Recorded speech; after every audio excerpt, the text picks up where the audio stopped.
अगर ईश्वर से भरोसा उठने लगे तो अवश्य सुने यह कहानी। एक बार की बात है, ऋषिकेश में गंगा के किनारे एक संत रहता था। वह संत बहुत ही दयालु स्वभाव का था और नित्य भगवान की पूजा अर्चना करता था। उस संत के बहुत सारे शिष्य थे जो कि उसके सानिध्य में शिक्षा ग्रहण कर रहे थे। वह संत जन्म से अंधा था, लेकिन उसका एक नियम था।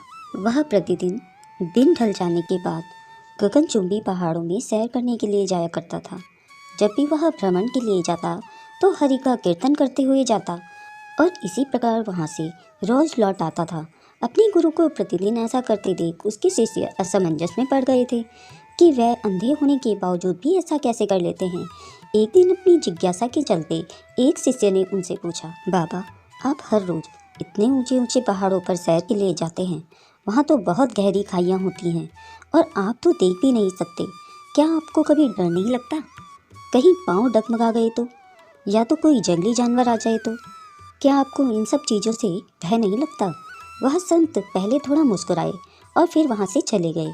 अगले दिन सुबह उन्होंने अपने शिष्य को भ्रमण के लिए साथ चलने को कहा। पहाड़ों पर चढ़ते समय बाबा ने शिष्य से कहा कि यदि कोई गहरी खाई आए तो उन्हें बता दे। ऐसे ही वह दोनों चलते रहे और जैसे ही गहरी खाई आई, शिष्य ने बाबा को इस बारे में बताया और कहा, गहरी खाई आ गई है।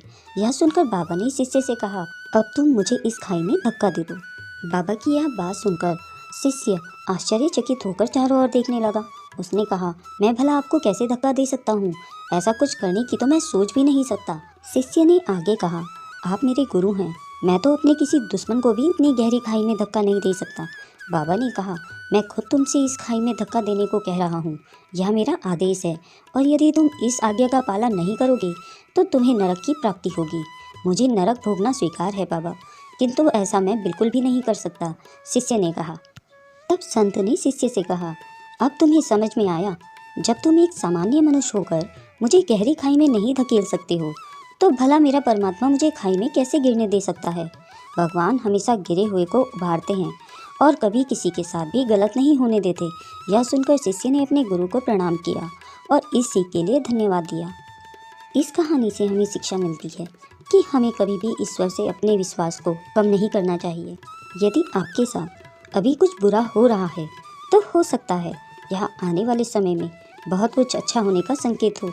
इसलिए भगवान पर हमेशा विश्वास रखें, उन्होंने आपके लिए ज़रूर कुछ अच्छा ही सोचा होगा। दोस्तों, अगर यह वीडियो आपको अच्छी लगी हो तो इसे लाइक और कमेंट करें। अगर आप मेरे चैनल में नए हैं तो इसे सब्सक्राइब करें।